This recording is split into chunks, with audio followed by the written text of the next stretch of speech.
Have you ever wished you could get insane mechanics in Fortnite but didn't want to watch a super long video?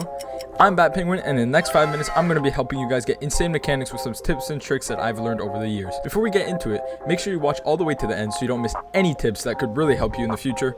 Make sure to like and subscribe for more tutorials, and let's just get right into it. First thing we're going to talk about is warming up. Obviously, you're not going to want to go into a game of ranked or something or competitive without warming up, because that's just a really dumb thing to do.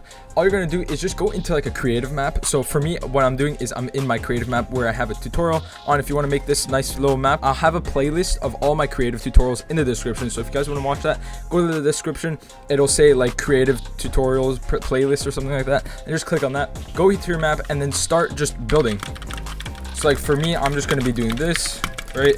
I just like to warm up my edits and stuff. Like I literally just got on, so this is me literally warming up. Once you've warmed up your builds, it depends on you on how long it takes for you to warm up. For me, it only takes like 2 to 3 minutes to warm up, just because I'm already pretty good, I'd say, at editing. Like I don't want to say that like as a weird way, but I'm saying like obviously I know how to edit. I've been playing the game for a long time, so it is easier for me to warm up.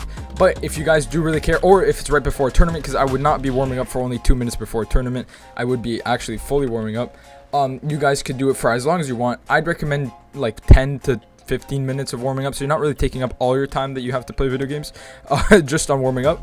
So yeah, so once you've warmed up, that's like the first step that you can do to get better in actual games, because once you're warmed up, you're not going to be playing as like stiff and stuff like that. So that's really important. Make sure you guys are completely warming up and stuff like that in the beginning. And let's get to the next one. Next tip is going to be doing quad edits. So obviously quad edits are something you would see like back in the day, like Rift or like Not Look or whatever, you know, doing these, and you were like, oh, this is super cool stuff, you know. Let me show you guys what a quad edit is real quick. Quad edit would just be that, like that. It's just the cone, then the floor, then a cone, and then the wall. That's basically it. And also make sure you guys know how to do a triple edit. Like a triple edit is really easy. Like if you haven't learned this way back in the day, it's really simple. You just place a ramp, and you place a floor, then you place a cone, then you edit like that, and then you place a wall, and then you just edit that. That's literally your triple edit. Now a quad edit is literally the same thing, but you're turning your cone into a ramp, so it's like one more edit. So it'd be like that, That's a quad edit. So that's basically it. These ones are super easy. You're gonna want to make sure that you know how to quad edit, how to double edit, how to triple edit, all this stuff. Obviously, also one more thing, a double edit would be that, which is really simple. You guys want to know, you guys want to make sure you guys know how to do that, because obviously if you're editing, let's say you're doing something, like it's really easy to start off like that, and then like if you're going up, you know, like a triple edit is kind of like the start to anything. Like if you really want to do anything, a triple edit or like quad edit is really important. Obviously a double edit is the most important, because it's like the beginning of all of it.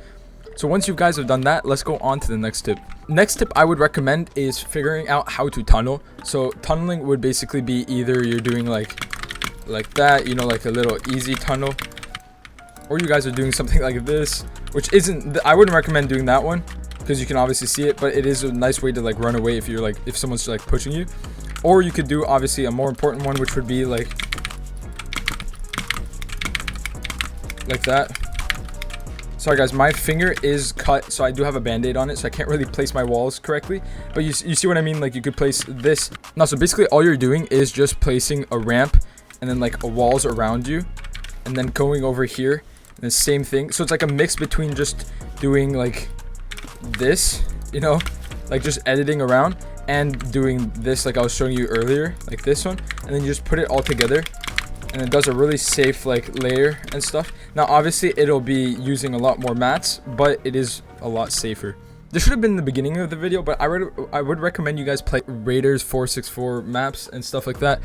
So it also helps with your aim, because aim is super important. So obviously I would recommend you playing those, getting better aim, getting better editing, because you have like an edit course and stuff you have to do. So like a lot of his stuff would be like a lot of his stuff is like this, where you would have to like edit it, reset, right, and then like go down. Like it's confusing, but it's really good because it helps you with your editing. It makes you edit a lot faster. That's what I did way back in chapter 1 or chapter 2 season 3 when I first started keyboard. I played a lot of Raiders maps. It was super helpful, as you can see, because now I can like actually edit. And also guys, I like to tell you guys, I usually play on high ping. I'm usually playing on like 50 to 60 ping in game, and then in creative I'm usually at like 35, and I have like really bad internet. So you guys could do this on any ping, just remember that. Moving on, what I'd recommend you guys do is make sure you have good settings. Now I do have a video on how to get better settings where it's actually just my settings that I use. So if you guys want to start off, you could use my settings, but I wouldn't recommend you copy anyone's settings. Make it to however you want. You know, you can make it exactly like you want. Don't be copying anyone. Like I did this in the beginning, so I've had the same settings for 3 years now. It's my own settings. So yeah, if you guys want to copy my settings just to start off and get a feel of keyboard, if you're just switching from keyboard to controller or something like that, then you guys could go watch that video, and I'll have it in the top right corner. So if you guys want to see, you can see it up there somewhere. I would recommend you guys do make your own settings though. Like I just said, please make your own settings. It's very important. Don't use anyone else's settings unless you want to use some parts of it. You have good keybinds, you have good sensitivity, all that stuff. That's basically it. And yeah, there you go. In 5 minutes, I showed you guys how to get better mechanics. Overall, it won't come instantly, so please just keep practicing whenever you can. If you need to, you can always go back through the video to see stuff that you missed, or if you want to practice one single thing that I showed you guys. If I helped you out or you enjoyed this video, please make sure to leave a like and subscribe, and drop a comment down below on what you'd like to see next. Hope you guys enjoyed, and I'll see you guys in the next one. Peace.